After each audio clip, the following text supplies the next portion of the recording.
हाथ में मिल रहा है, अभी बट रहा है स्टेटमेंट। माननीय रक्षा मंत्री जी, अरे प्लीज स्टेटमेंट मिल रहा, प्लीज प्लीज प्लीज।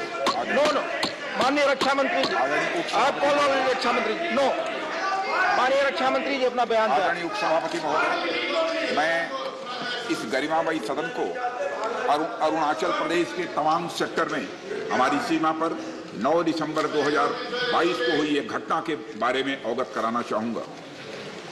उपसभापति महोदय, 9 दिसंबर 2022 को चाइनीज पीएलए ट्रुप्स ने तवांग सेक्टर के यांगसे एरिया में लाइन ऑफ एक्चुअल कंट्रोल पर अतिक्रमण कर स्टेटस को एक तरफा बदलने का प्रयास किया। चाइना के इस प्रयास का हमारी सेना ने दृढ़ता के साथ सामना किया। उपसभापति और सदन को यह भी बताना चाहूंगा, इस फेस ऑफ में हाथापाई भी हुई और भारतीय सेना ने बहादुरी से पीएलए को हमारी टेरिटरी में अतिक्रमण करने से रोका और उन्हें उनकी पोस्ट पर वापस जाने के लिए मजबूर कर दिया। इस झड़प में दोनों ओर के सैनिकों को कुछ चोटें आई हैं।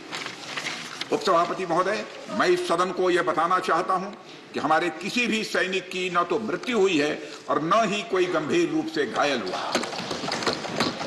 इंडियन मिलिट्री कमांडर्स के टाइमली इंटरवेंशन के कारण पीएलए सोल्जर्स अपनी लोकेशंस पर वापस चले गए और इस घटना के पश्चात एरिया के लोकल कमांडर ने 11 दिसंबर 2022 को अपने चाइनीज काउंटर पार्ट के साथ स्थापित व्यवस्था के तहत एक फ्लैग मीटिंग भी की और इस घटना पर चर्चा की। चीनी पक्ष को इस तरह के एक्शंस के लिए मना किया गया और सीमा पर शांति बनाए रखने के लिए उन्हें कहा गया। इस मुद्दे को चीनी पक्ष के साथ कूटनीतिक स्तर पर भी उठाया गया है। उपसभापति महोदय, मैं इस सदन को आश्वस्त करना चाहता हूं कि हमारी सेनाएं हमारी भौमिक अखंडता को सुरक्षित रखने के लिए पूरी तरह से प्रतिबद्ध हैं और इसके खिलाफ किसी भी प्रयास को रोकने के लिए सदैव तत्पर है। मुझे विश्वास है कि यह सदन हमारी सेनाओं की वीरता और साहस को एक स्वर से समर्थन देगा और अध्यक्ष महोदय, मैं आश्वस्त हूं यह संसद बिना किसी संशय के भारत की सेना की क्षमता, शौर्य, पराक्रम और प्रतिबद्धता का भी अभिनंदन करेगी। धन्यवाद।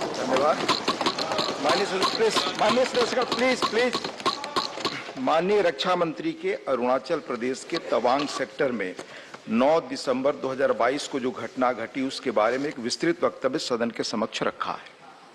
माननीय सदस्यगण, हमारी सेनाएं पूरी मुस्तैदी और ताकत के साथ हमारी सीमाओं पर तैनात हैं और उनके शौर्य और वीरता पर पूरे सदन को हम सबको विश्वास और भरोसा है। देश की सीमाओं की सुरक्षा और संप्रभुता के लिए सर्वोच्च बलिदान देने में भी हमारे सैनिक सदैव तत्पर हैं और रहेंगे। माननीय सदस्य, यह एक संवेदनशील विषय है। जैसा माननीय रक्षा मंत्री जी ने बताया, सरकार उत्पन्न हुई स्थिति को पूरी गंभीरता के साथ ले रही है और सभी आवश्यक कदम उठा रही है।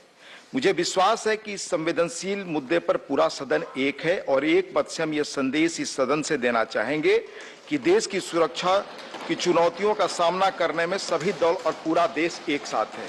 माननीय सदस्यगण, मैं आपको बताना चाहूंगा इस सदन के अतीत के कुछ उदाहरण।